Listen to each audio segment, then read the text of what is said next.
Okay. Well, welcome everybody to the Shirley Democratic Town Committee meeting, October 25th. It's after 6:30, so we're going to go ahead and get started. And the first item on the agenda is to talk a little bit about the Green Future Act, and we have the perfect person to tell us about it, Carrie Catan of Climate Exchange, who is a lifelong climate activist, I would say. And I'm just going to go ahead and turn it over to you, Carrie, so you can tell us a little bit about it. Great.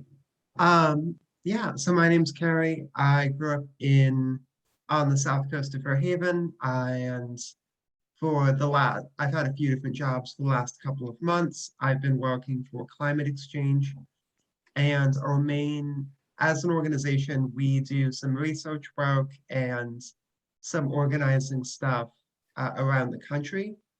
But in Fairhaven, in Massachusetts, we're primarily focused on passing the Green Future Act.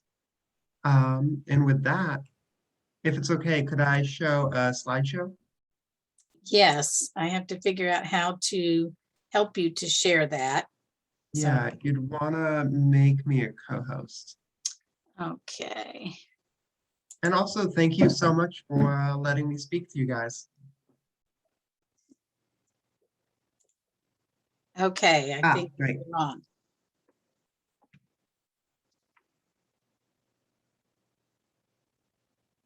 Cool. So let's talk about the Green Future Act, also called H3292, or for some reason, we always, make the names in the state of bills entire sentences. So why the Green Future Act? The Green Future Act is designed to deal with a few different issues at once. It's designed to meet our climate goals, create jobs, invest in environmental justice communities, and direct resources to municipalities that need it. For those of you who are watching the statewide news back in March, you may be aware that we passed the Next Generation Roadmap Act. The act does a lot of things to advance Massachusetts as a climate leader. It sets ambitious goals, which you can see on the right-hand side, and it updates regulations on everything from how much offshore wind the state buys to how much water a toilet uses, which sounds fake, but that is actually one thing it does regulate. Passing it was a major step forward. It does a lot of great things on many different fronts. However, one thing that's noticeably absent is it does not have a dedicated funding source for the infrastructure we're going to need to meet our goals. If we are going to reduce our greenhouse gas emissions by 50% by 2030, the reality of it is there is no free way to do that. The Green Future Act is designed to establish funding sources and to have a structured way to spend those funds in a way that allows us to meet our climate goals, that creates jobs, and that makes the Commonwealth better off overall. So the Green Future Act raises money through two primary mechanisms. One is green bonding. That more or less means that it will be easier for the state legislature to borrow money as long as it's going to help the state cut down its greenhouse gas emissions. Right now, the state legislature can tell the governor to borrow money, and then legally the governor is just allowed to not borrow the money, which is somewhat odd. And we're working to fix that loophole to make sure that we have the money that we need to invest in the infrastructure that we need. The other thing it has is a pollution fee, also called a carbon tax. This would be a tax on fossil fuels when they enter the state. This way of paying for climate change related costs is extremely popular with economists. We've already had a carbon tax on electricity production for more than a decade. And it's also not wildly expensive. For a normal household, it would cost around $10 a month or somewhere in the range of a Netflix subscription. Also, this bill is no bigger than it needs to be. How much money it spends, it raises and then spends, is pegged to what is projected by researchers working for the state government, what they project is needed to hit our carbon emissions goals. So if we're doing really well, this bill will do less. And if we are doing badly in hitting our goals, this bill will increase in size accordingly. Now, I know I just talked to you guys about something that pretty openly will increase your utility bills. The bad news is there is no way to get around increasing utility bills on some fronts as things currently stand. The reality of it is much of Massachusetts' natural gas infrastructure is literally disintegrating from age. Some of our pipes are over 100 years old and made of cast iron. It is projected to take $20 billion to repair the natural gas heating system just to be able to keep it functioning, never mind actually fixing all of the leaks that are becoming increasingly common. So that really leaves us at a point where we can keep investing ever more money into a breaking down heating system, or we can invest the money that we need to invest into transitioning away from using fossil fuels and fighting climate change while we're at it. So that's where the money comes from. Where it goes is about half of it goes to the green infrastructure funds. This would be a statewide fund that would have broad discretion in how it spends money on everything from subsidizing electric vehicles to expanding public transit to incentivizing people switching to more efficient products or getting heat pumps. As long as it's really allowed to spend money on anything that will make people's lives in the Commonwealth better and reduce its greenhouse gas emissions. About a quarter of the funding would go to municipal aid. This is modeled after the success with the Community Preservation Act. It would establish local climate change councils that would get to handle the funding. And unlike the existing Green Communities program, towns would not need to apply for grants. Instead, it would be formula-based, based off of their size and the size of their environmental justice population. So that cuts down with a lot of the bureaucracy that you see with the Green Communities Act. Another section of the bill, about 4% of its total spending, is a Green Workforce Commission for job retraining and development, and also a rapid response set aside to help displaced fossil fuel workers. Obviously, regardless of whether this bill passes or not, the fossil fuel industry, the small one in the state, will continue to shrink, and we need to make sure that workers land on their feet. And then this isn't a section of the bill in and of itself, but it's kind of built in throughout, is a commitment to environmental justice. Historically, some communities in the state have experienced far higher levels of pollution and been inadequately represented in decision-making bodies. We want to make sure that we don't repeat the mistakes of the past as we try to transition away from fossil fuels. So this bill mandates representation of environmental justice communities on state and local bodies. It also directs more funding to communities with large environmental justice populations. And it establishes a quarterly green dividend payment to low and moderate income households. What the green dividends would mean is basically the money raised from low income households through the carbon tax would be paid back to the bottom 40% of households by a mail's check about 4 times a year. So for those households, in effect, they would not be financially touched by the bill. They would come out having paid effectively nothing at the end of the year. because we don't want to accidentally create any regressive taxes.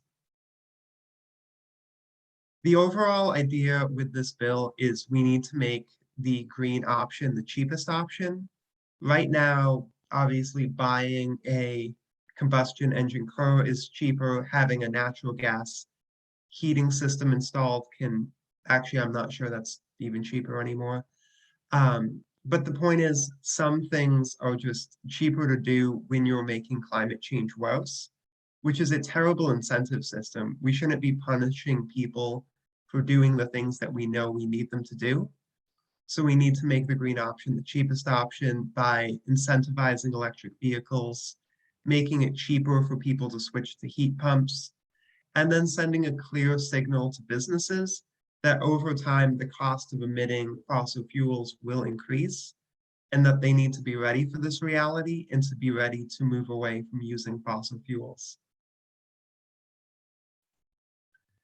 This is honestly my favorite part, is we have a great research team at Climate Exchange, and we found that if we pass the Green Future Act, it would create 83,000 net jobs in Massachusetts by 2030.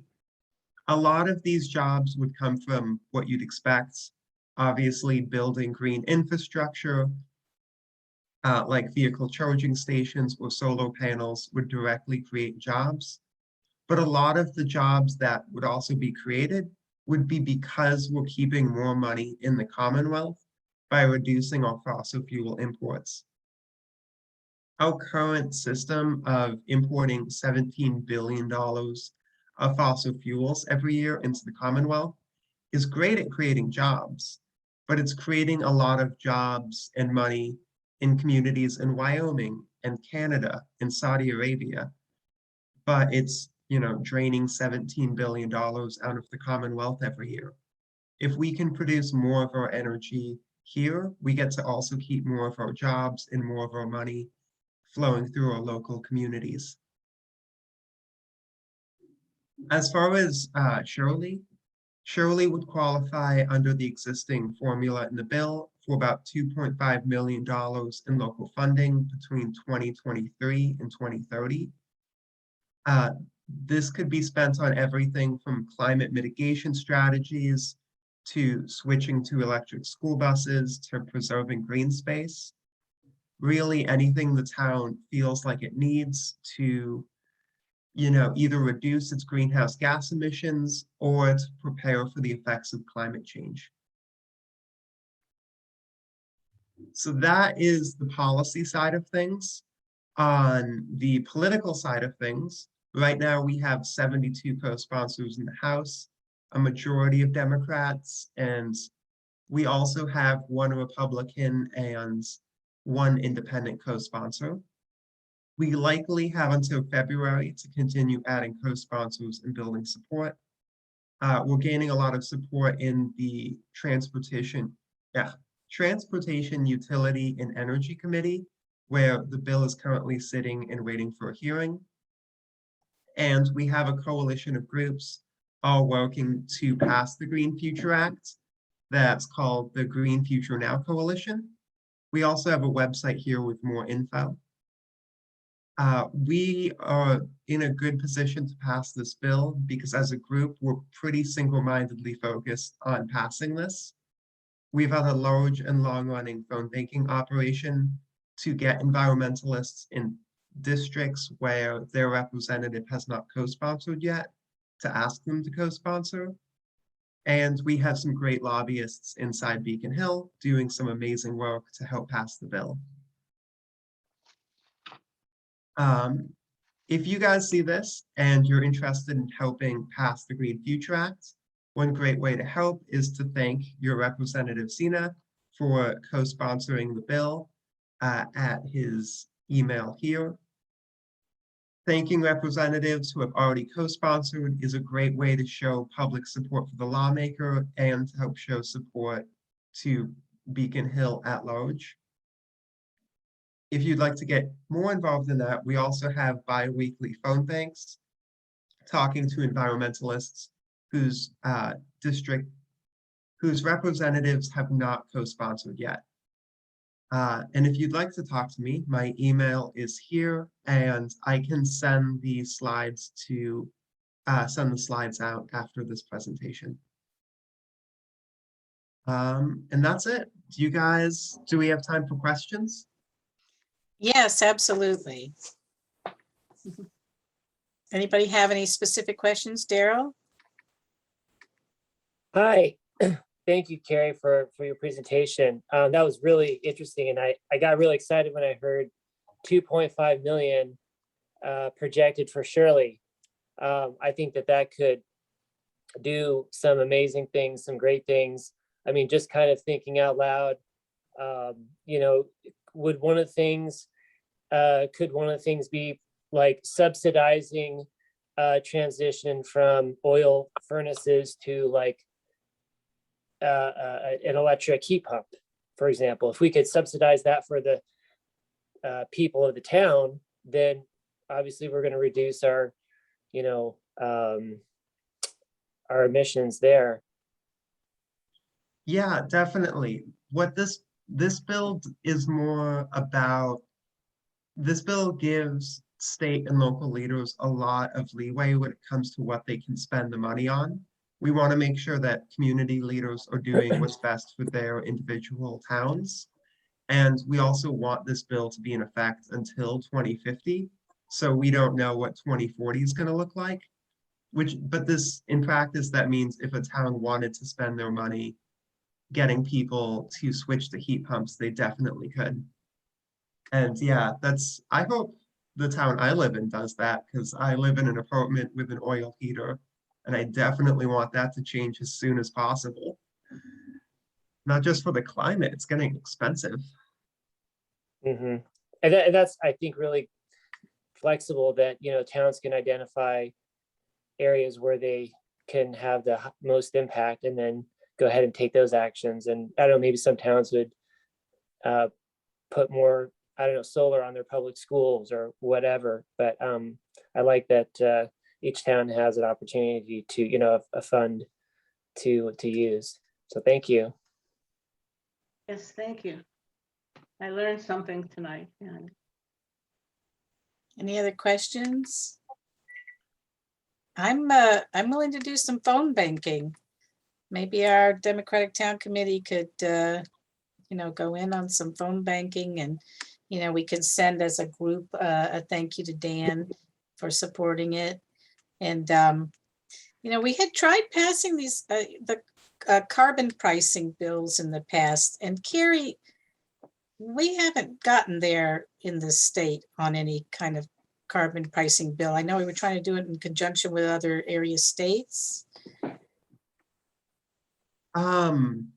So the Green Future Act is specifically for Massachusetts. We're not trying to do it in conjunction with other states, since, as we've seen, that just adds a whole another level of complexity. But yeah, this bill similar bills have gone down in previous sessions, but we do have areas for optimism. We've passed a similar bill through the Senate twice. So we know that if we can get it through the House of Representatives, we can get it through the entire legislature and then override the governor's objections. So it really comes down to the House, and in the House, we are gaining increasing support in the Utility Committee that it's in. And we think this time, after a few sessions of work in building up more coalition members and more public support, we can get it over the top. Especially as the general sense of urgency about the climate crisis is more prevalent in the State House than it has been in years past. Yes, and in reading your bio, I appreciated what you said about, you know, your generation and our generation has had this hanging over our heads, this, you know, climate crisis. And wouldn't it be great if future generations didn't have to work so hard and, you know, not be heard? I mean, I think there's maybe a good chance that we could get this passed if we all work on it. Yeah. Harry, what's your sense of, is it opposition or is it just competing priorities right now? I mean, why isn't this accelerating even faster in terms of the sign up and the support? Yeah, so I think it varies. I think it varies for a few different reasons. Some of it's just sheer inertia. Lawmakers are busy. Getting a bill in front of them to have them co-sponsor is tricky. Some of them we do know are a little too comfortable with Eversource. And a lot of them are kind of just waiting to see what House leadership decides. Since we have in the state House, the Speaker of the House holds an incredible amount of power. And a lot of people in leadership, I think, will kind of just wait around until Speaker Mariano either like nods or doesn't and they have to see what happens then. Yeah, I don't think it's too much open up. We haven't seen a lot of open opposition yet, and we don't really expect to see it until it gets out of committee. Once it gets out of committee, a lot more groups from like Eversource to unions will want to change the bills in a lot of different ways. But right now that hasn't happened yet. Any other questions? We really appreciate you taking the time to join us, and we will be talking about this in the future. Like I said, maybe we can get together a phone bank, even if it's just a few of us. You know, this is such an important issue, and Massachusetts should be taking a lead on this sort of thing. So I Yeah, want to thank you. Go ahead. Oh yeah, thank you so much for letting me speak. It was great answering the questions. And if anyone has any more questions, always feel free to reach out. Thank you. And we will air this. And also you said that maybe we could also get a copy of the presentation as well. Yeah, I will send it to you right after we're done talking. Okay. Well, thank you so much, Carrie. We really appreciate it. Thank you. You're Have a good night, welcome to guys. stick around, but I know you have a lot to do. Mhm. Thank Thank you you. very much, Gary. Appreciate it. So the next item on our agenda is Betty. I know that Liz was also at the convention, and I missed it because I had to go out of town, but it is on YouTube, so people can watch it. And I just wanted to get your impressions and have you give us a little rundown on the platform convention that was held last month. Yeah, sure. Liz, did you go? Yes, I did. You- I was kind of multitasking. So I wasn't like sitting at my desk watching it the whole time. You know, I was This was a virtual convention. for cleaning the, Yes, cleaning the it was kitchen. really And different virtual. It's my yeah, first and virtual convention. I was disappointed. I actually thought that it was going to be kind of like live streamed and we could see the other attendees, sort of like we're doing now. But it wasn't. It was kind of like pre-recorded, and there's no feedback or interactiveness at all. So Yeah. I thought It was interesting, and the voting was confusing at first. You had to, you could vote to amend some of the questions people were going to vote on. And when I tried to do that, I got in and did one of them. And then when I went out and tried to come back in again, I couldn't get back in again. And I had to use somebody that was working on the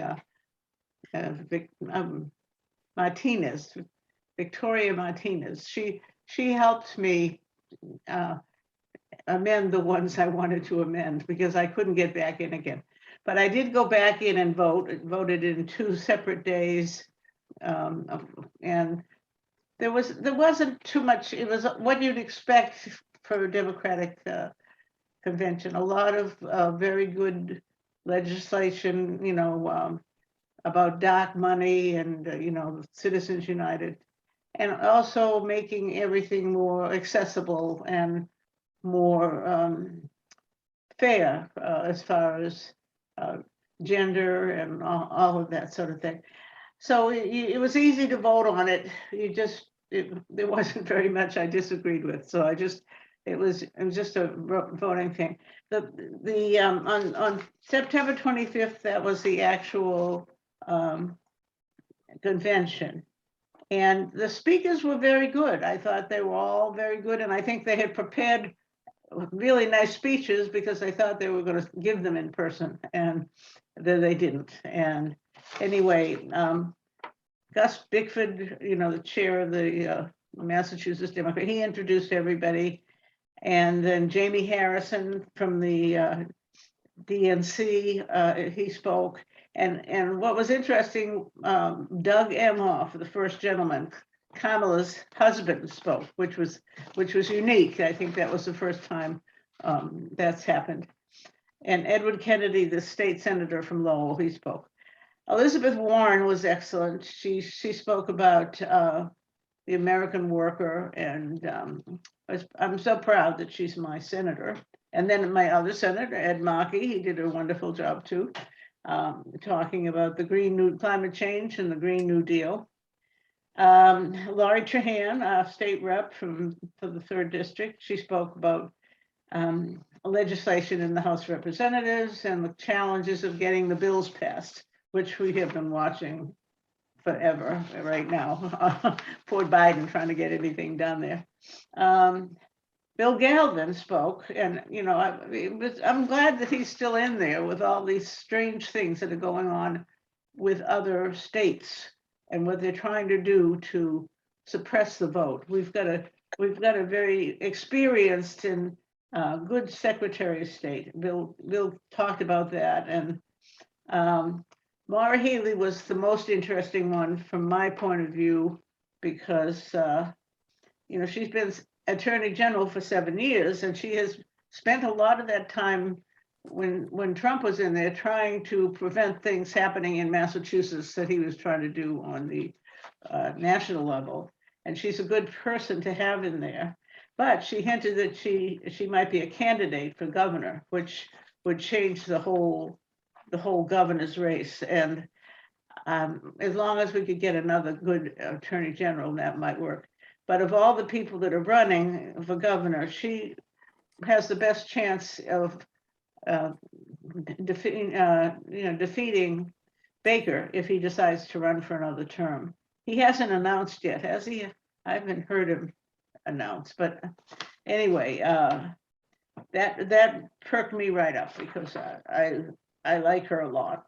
And then Stephen Tompkins, the Suffolk County Sheriff, spoke, and Chuck Battle spoke about veterans.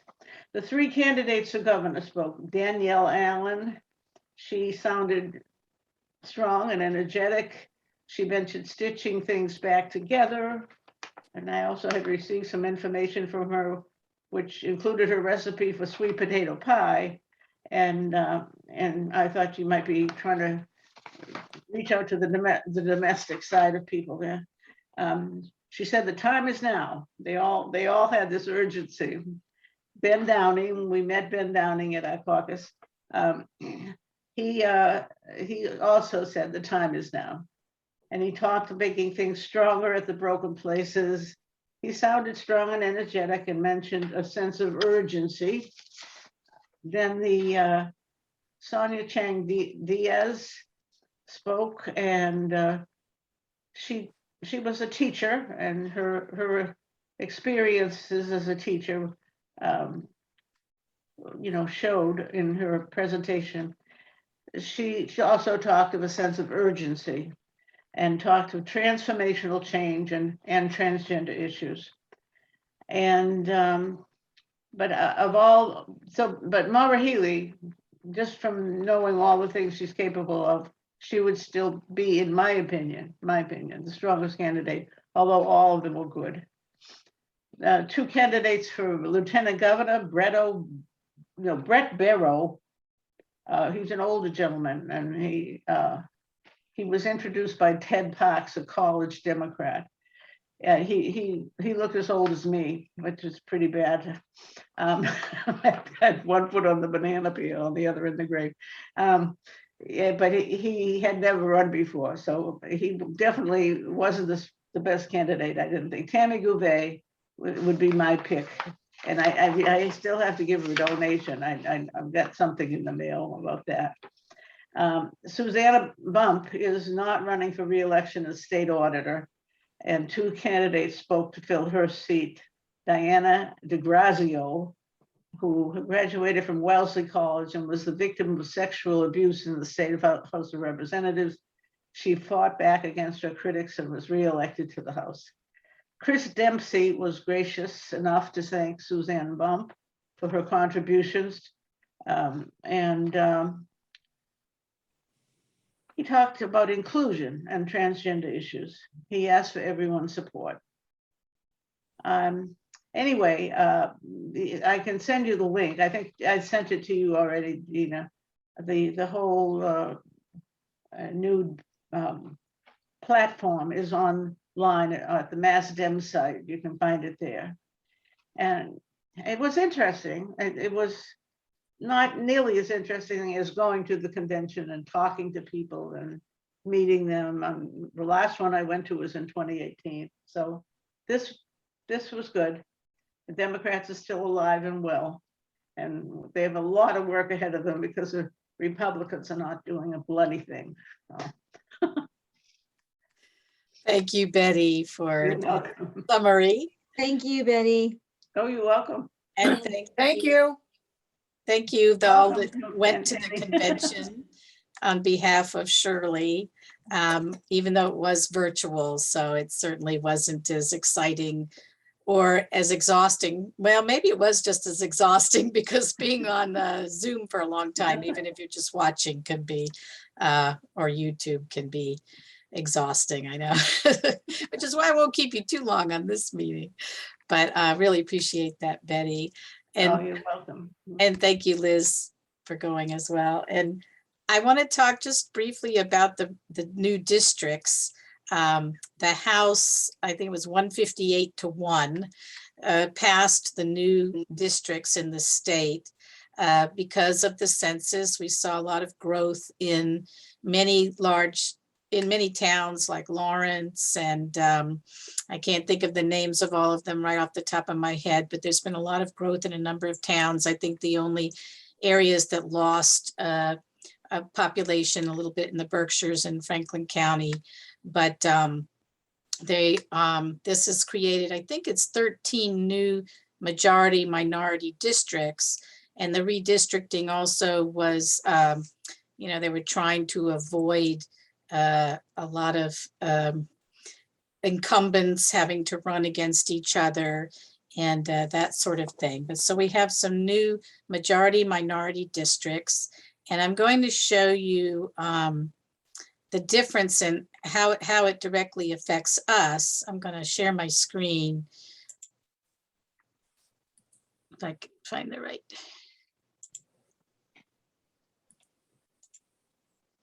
So our current, well, before the vote, can you all see that? Yes. The 37th Middlesex District on the left, that's our current district, but it's going to be changing.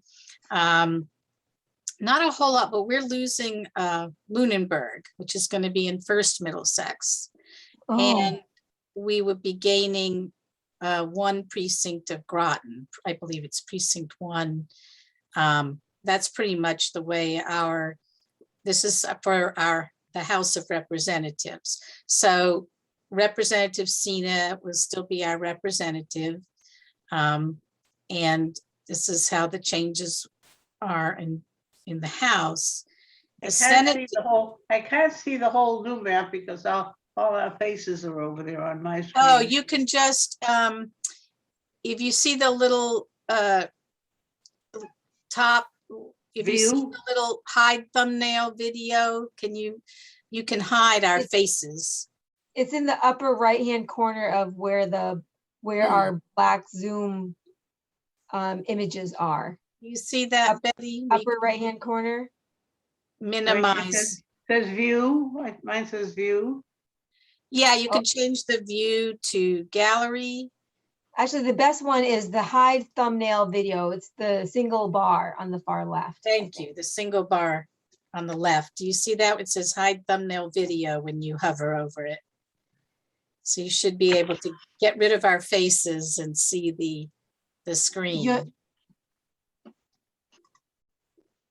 You see how to do that? Or I might be able to move. I don't think I can move this over. Oops. Oh, well, now I got you. All I have now is you. Wait a second. Now I've done it. Well, I will send this to you as Oh, well. wait a second. Now that's good. I just have you and then I swapped it. And so you're just up in the corner. This is good. Do you see it And now? we have Tingsboro too, because that Tingsboro is the same color, it looks like. Or maybe it's a brighter No, pink. So the pink is our new district on the right. Yeah. So you can What- see what- that we have part of Groton and we have lost Lunenburg. We had most of 3 out of 4 districts in Lunenburg are currently part of our district, but they would be going to First Middlesex. So Well, what, right above, up in the upper right corner of that says Yeah. Tingsboro. Now, what is it? Tingsboro is in orange. yeah, that's a different color. That's a different, Oh, okay. I thought that was with us. Okay. yeah. I see. All righty. So So I that- see what it is. So part of Acton we still have. And Foxborough, Yes, Harvard, Air, Shirley, and part of Groton. We right. have West And- Groton where I used to live, so. Yeah. And do you think, in your opinion, is this a good thing that we got some of Groton? Yeah, I think so. Yeah, precinct 1, which is West Groton. That's Yeah, I what- think so too, but I just didn't know. yeah. Well, I live practically in Lunenburg and practically in Groton because I'm up in that north, east corner of Shirley. So Mhm. I have an affinity for both in Yeah. terms of location. And also, people I know, of course, in all of these towns, but, we are very close to both Lunenburg and Yeah. Groton. Some of the people in Groton are not too happy about it because Groton is divided up and it's changing more drastically than we are in terms of both districts. So they're not too happy about having to have separate ballots for One their town. Yeah, things. they're gonna have 2 state reps and 2 state senators. Right, It's so so confusing. So confusing that they Groton, do yeah. that. Yeah, yeah. So I'm going to show you the Senate district. I'm just going to. yeah, I'm interested in that. So, oops, my apologies. I don't know what I just did there what did I just So the do? district for the representative is different than the Senate district? Yeah, our House district has always been different from our Senate district. So our Senate district, it has been Middlesex and Worcester. And just to confuse things, there's also a Worcester and Middlesex district. So I always forget whether we're M and W or W and M. Well, Yeah. we are M and W, now we're changing to Worcester and Middlesex district. And this is a bigger change for us because Senator Eldridge is our state senator. Now our state senator will be Sen Cronen, Oh, who is wow. west of us. So if you can see, now we're moved to a whole different area. We're with Ashby, Townsend, Leominster, Lancaster, Lunenburg, and Groton. And Westford? I think it's Clinton at the bottom. I think I cut it off. I forget. Westford too? Looks like Westford. Oh, yes, in Westford too. I can't view it right now because of the way I have my screen, but that's right. And Westford, Groton and Westford. So this is a much bigger change Yeah. for us. And so we probably will, I don't think we've actually, maybe we did have Senator Cronen come once. It'd be nice to have him come back and speak with us at a meeting in the near future.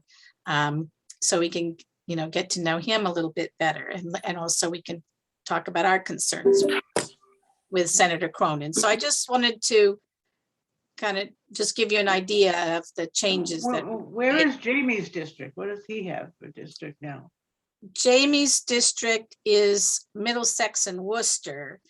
And Yeah, you're switching from Middlesex and Worcester to Worcester and Middlesex. So he's Yeah. in the orange. I believe so. I have to move this. Yes, I believe that is his. Yeah, because he'd still be representing Acton, right? Right. yeah, and there's some, it looks like we only have like part of Acton, and the other part in the state rep thing, we only have part of Acton. So Right, I'm we not- have three out of, we have three precincts of Acton in the House in district, the House thing, yeah. but we're not with Acton in the Senate district anymore. We're completely, or were we before? I can't remember, but yeah, so this is a big change for us. It's kind of interesting the way that it turned out. But now every district is going to be a little bit bigger than in the past because our population has grown. So the House has already voted. I believe the Senate is voting this week on the new districts. What's that green place down at the bottom of the map under Lancaster? What is that town? I can't. Sterling. Oh, Sterling. underneath, is that, is Looks that, like a Clinton? piece. Looks That's like probably some of Clinton. Sterling. What's that? That's probably Clinton. Yeah, I believe that's Clinton. I think I cut it off. Sorry about that. But I sent you links to these so that you can take a look at them. You can always look it up and see what the new districts are. But I just wanted to show you mostly our area so you would get a feel for the changes. So Well, it'll be a lot of work for the state senators to change because they're picking up a lot more area, and so they've got to introduce themselves to a lot of people. And one good thing, Kathleen O'Connor said that she really likes this Cronen guy, and she thinks he's good. He's a young guy, and he's a veteran, and Yeah. anyway, she recommended him highly. So. yeah, Yeah, I listened to him speak. I think it was a Zoom. And I thought he was great too. I was very happy when he got elected. you hear that, John? So we're going to have you come and speak with us soon, we hope. And anybody else have any questions about that? I wanted to just talk a little bit about the gubernatorial candidates forum before I let you go. Yeah. I thought that was interesting how the senatorial district includes Westford way out there. That's covering a lot of ground, and it seems like it kind of branches out like that. But I'm sure that people were looking at a lot of different things when they drew the lines. But it's just interesting. I mean, although Westford, it does feel like, I go to Westford at times, so it doesn't. Yeah. It does feel like it's still in the neighborhood, but is that not that wasn't in the district right now? That's not in the district right now, is it? That's not in Jamie's current district. Yeah. Well, we won't be in Jamie's district anymore, but Jamie's Right. district, right, the current one before is it's kind of a long, crazy shape as well. And I'd have to look at what his Right. district looks like more closely to see what changes are made in his district. But yeah, so we're not going to be in his district anymore. Yeah. Now And there's- Westford's a new addition though, right? That we didn't really have Westford before, so that's kind of a new thing. Yeah.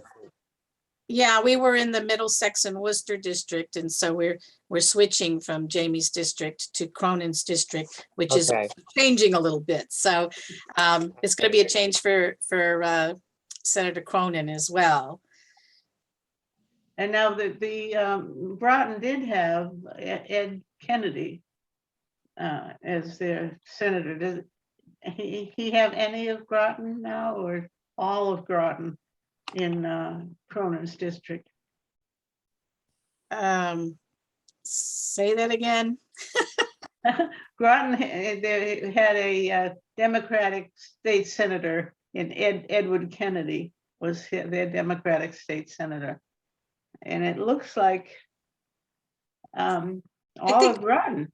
I Looks like think we Olive- have Olive Groton is going to Wow. be in our new Senate district. I believe that's what it looks like in this. Yeah, picture. Jen Meath is trying to figure it out too. Everybody's been trying to figure out who's where, you know. So if you can see that state Senate district, you know, a lot of it is in the district that Deb Bussa ran in, but not Pepperell. And so Pepperell is where, what's her name again? The one Margaret that- Scarsdale is Margaret, first yeah. Middlesex district, Margaret, yeah. which is She's- also She's up changing. in the middle of this, you know, Pepperell is in the middle of that state Senate district, but it is in the same state rep district for them, so. It gets confusing. And then, of course, we have a congressional district. Lori Trahan is our congresswoman, and that is not part of this equation. This is our house and our state house and our state Senate districts. Yes, Lowell, you know, Lowell has always kept that district Democrat, and that and Lawrence, that's really what made it a Democratic district. So we are spearheading a gubernatorial candidates forum. We have 13 Democratic town committees involved. Right now, it is scheduled to be February 5th. It will be the brand new Littleton Library, the Reuben Hoare Library on Shattuck Street. 4:30 on a Saturday. We do have our snow date of February 26th. All the current gubernatorial candidates have agreed to come. We have an MC now. That will be Kathleen O'Connor, who is the chair of the Democratic Town Committee. And with a backup of our of Sue Kennedy, who's involved with the Mass Dems on the state committee. And we have different Democratic town committees are taking a little different piece. Harvard, Dennis Bradley is working on the registration where people can submit their questions for the candidates when they register. Littleton Democratic Town Committees helping us get the library. Apparently the local cable station in Littleton actually helped design the room that we will be in, which holds 120 people. And so they will be well set up for us to have it recorded, and we will be asking them if they might be generous. So it's going to be in Littleton, is it? In Littleton, yes. Yeah. Okay. So we are hoping that they will share the video with other local cable access stations. We could also possibly record it ourselves, but we'll be talking with the cable access station in Littleton, where different people are working on different aspects of it. One thing we really need is, I had shared with people this Google document where we're asking people to submit questions for the candidates. The MC will be going through those questions and throwing out ones that are redundant or combining them, and she will be asking them the questions. So each candidate will get to introduce themselves, and then there'll be the question and answer period, and then they'll each have a brief time to do a closing. And so I'm really excited about this. We really like to get people more involved in it. If people who are watching this who aren't getting our emails, aren't on our email list, can get on it by writing to Shirley DTC at yahoo.com. You may also submit your questions to the candidates at that email address. Even if you don't want to be on the email list, it's Shirley DTC at yahoo.com. And so from the people in our Democratic Town Committee, we really love for you to think up more questions that you really like the candidates to answer. And we will be needing people to check in, people who are pre-registered as they come in. There'll be plenty of jobs for people to do. So we're hoping people will get more involved in that. I'm really excited about the fact that we'll bring all the candidates to North Central Massachusetts. And I wanted to see if you had any questions about that. What is the date again? February what? February 5th. It's a Saturday. It will be from 2 to 4:30. And with no date of February 26th. We're working on a flyer. Of course, we don't know if other candidates may drop out or other candidates may join, but we're right now working on the publicity, the description of the program. Anybody who would like to help work on the flyer, help get the word out, that would be great. We thought that Mass STEMs was had expressed an interest in helping us with it, but apparently they are not going to be involved in anything promoting this isn't promoting a particular candidate. This is just a forum for all the candidates. But they said the convention was it, so they're not going to be involved in it. But I'm really excited that we have a coalition of area Democratic town committees who will be working on it together. Anybody have any more comments, questions? It sounds like it's going to be exciting. Are we going to invite this new senator to come and meet us at the meetings, or sometimes so we can talk with him and get to know him? Absolutely. And I'm sure he'd like to come to the February thing. are you making a motion perhaps, Oh, Betty, yeah. that we I invite move that we Senator invite Cronen to come speak? Senator Cronen. Tenny seconded it, so. Yeah, you know what? We've done it previously with Jamie. Why don't we have him come over to the Bull Run, one of the rooms downstairs? Oh, to come do it in person. Yes. Yes. Yeah, we'll have to see now. We have to pay, for the space at the Bull Run, but we can certainly talk about that and see about it. If not the Bull Run, there is the library.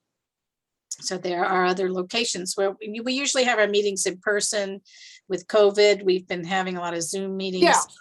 I think that, or we've been having hybrid our caucus was a hybrid meeting. So I think that would be a great idea. We could have a hybrid meeting. If people aren't comfortable coming in person, they could watch and participate online, and we could also have people come in person. Is there any budget for something like the Bull Run? We would have to do some fundraising because we don't really have any set dues, although we suggest that people who are members pay $10 a year. And we have a very small amount in the bank right now, but we could certainly work on that if we wanted to have a paid event with food and that kind of thing at the Bull Run. So we could talk. I think meeting their new senator might be a good opportunity to get people to come from our town committees, because this is a new thing. They've had Jamie for so long, he's sort of like part of the family, but they're going to be interested in this new guy, and they want to know him and know how easy he'll be to work with and everything. So. Well, I mean, he could also, we could also have people from Groton, who are in our new district too. That's right, they're gonna have them, yeah. I mean, it just doesn't happen to be us. We could send the word out. We'll have a maximum amount of people we could have in one space, and, we could, it's just an idea. I mean, of course, a Zoom meeting is fine, but that might be a little bit, as long as we think it's safe. I mean, the people who are vaccinated, generally, I mean, the Bull Run is holding concerts over there now, and they're requesting that people either be vaccinated or show up with a recent test. They're not letting people in unless they are. So it's For concerts, Yeah. right. So Right. okay. Harvard's getting a new state senator like we are, so we could invite Harvard and all. We can get a lot of people to come. Yes, I think everyone that's in the district that our new Worcester and Middlesex district should be invited for sure. And Yeah. who would like to contact all the others in our district to sort of get the ball rolling? Do we have a volunteer to reach out? Well, I think that the chairs from the different committees should get together, because you'd have your calendars of what's going on, and each one has a calendar of what's happening in their town. And then you have to pick a date that would work for all the different towns, you know, and. Yes, exactly. Yeah. Yeah, we have to reach out. One thing about the Shirley Democratic Town Committee is that for those of you who are online right now, you can see that we don't have a lot of participation. So we really need to encourage people to join our committee and get involved. We do really important work. For example, the Gubernatorial Candidates Forum, for example, having our new state senator come and speak with us. We do a lot of really important work, but we need more people to share the burden of the work, putting together programs and, getting the word out and things. So we'll be in touch. I'll be sending out another email, follow up on this. The other thing is that we don't have a secretary right now. Our secretary moved away. So there's a lot of opportunities for volunteerism on our committee. So the more the merrier. We'd love to have more people join us. Any other comments or questions? I think this is actually a good time to do something because everybody's been so housebound and this COVID thing just keeps coming back. It's just really, I'm glad we have Zoom though. At least we can communicate, but it's, we're going to have a new senator and that's going to be a big deal for all the towns. Groton, it'll be a very big deal, and it'll be a big deal for Harvard because they love Jamie there, and part of Acton, so it's an Ayer, of course, but it's going to be different for everybody. Well, Sure.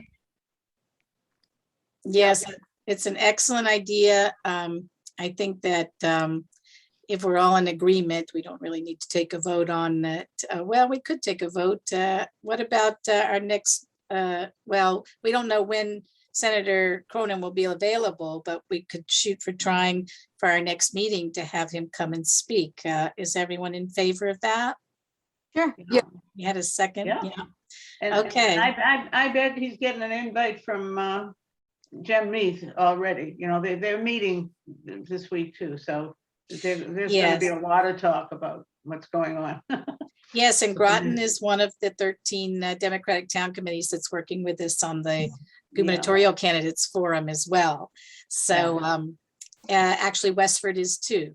So we will reach out to them then. I can reach out to them if you want me to. We'll look and see and invite Senator Cronen to come and speak with us, perhaps even at our next meeting. And I don't know if we want to set a meeting date right now.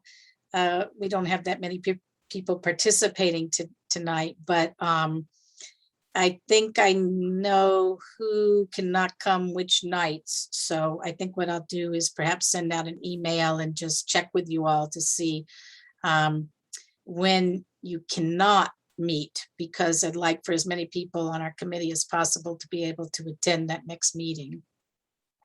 If that's okay with everybody? Mhm. Yes. Okay. Is Saturday morning an option anymore? Because I thought that we Yeah, got reasonably that's good when we used to have attendance our, then. Mhm.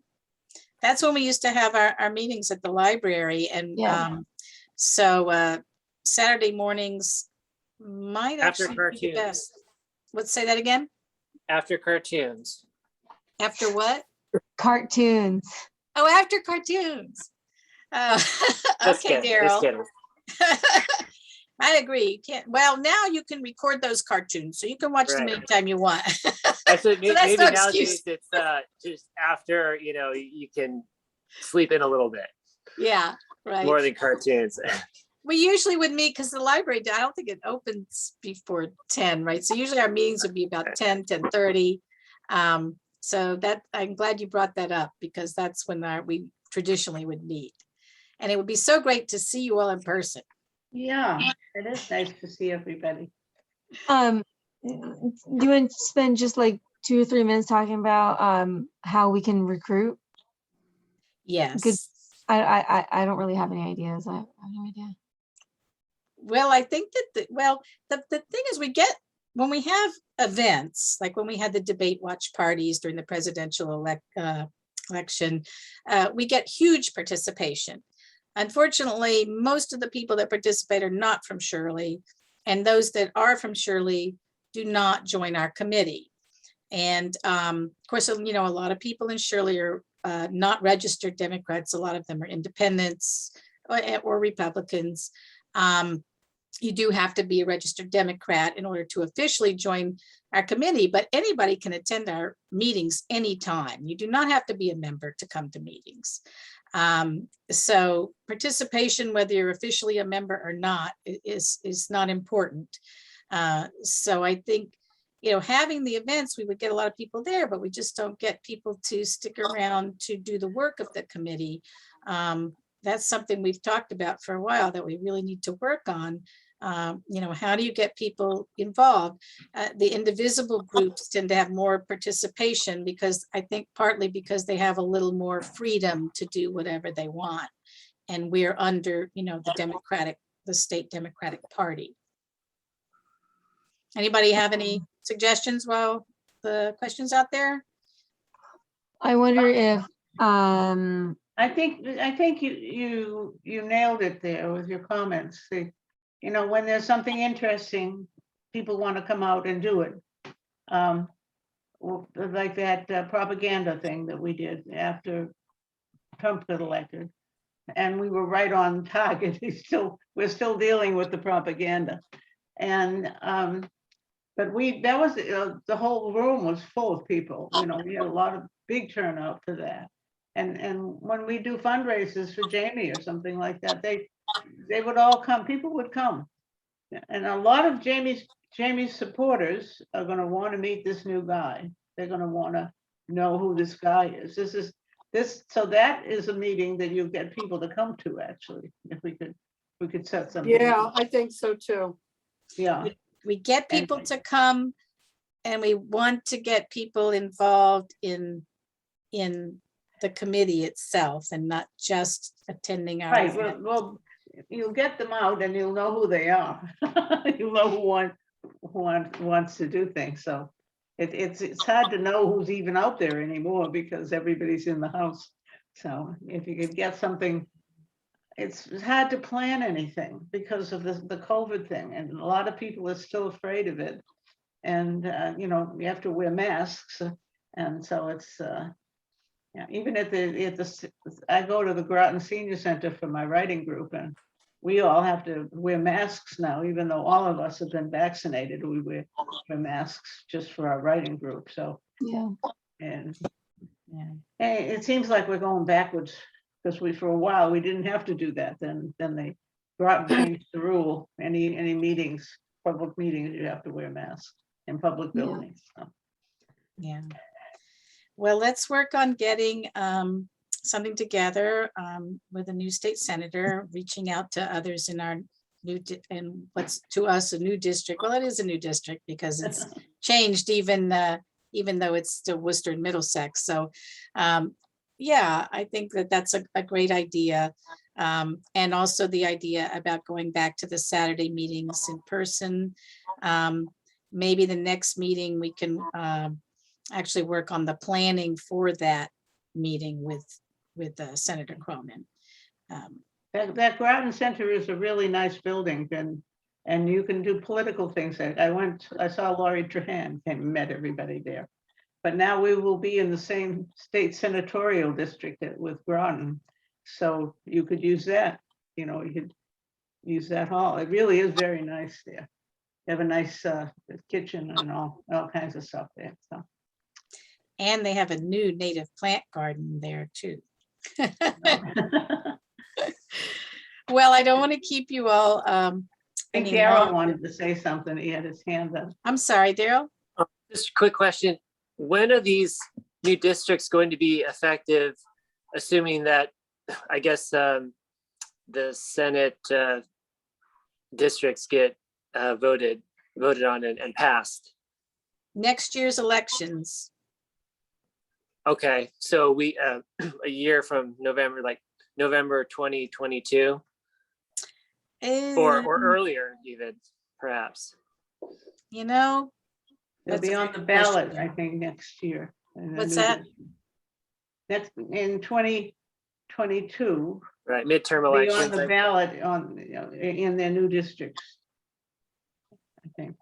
yeah, I believe it just takes effect at the beginning of the year. I'll double check on that to make, Yeah. To Almost see. 2022 already. I don't. yeah, we're practically in 22 now. So, I mean, we Yeah. at the end of the year, Right. I can't believe it. Maybe even like December, if that's the new fiscal year for Massachusetts. Or, Yeah, I think it's well, that's a good thing for me to or look I'm sorry, into. July. I know When it's, said December, I mean July. say that again? I thought I might have said December, but I meant July. Isn't like July 1st the new fiscal year for the state? Yeah. Yeah, that's a good question of when I think when you're exactly right. next year it goes into effect in terms of voting. I was thinking of the actual just calendar year, so I'll check into that. Good question. Anything else?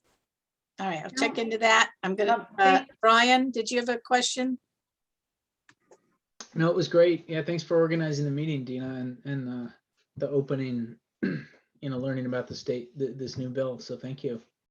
Yes, and Nice to I'll see send everyone out, too. we'll be sending, I maybe could send out that whole little presentation so you can take a look at it at your leisure. I also sent you basically the whole bill, but I know it's hard for people to read the entire thing. So summaries are good.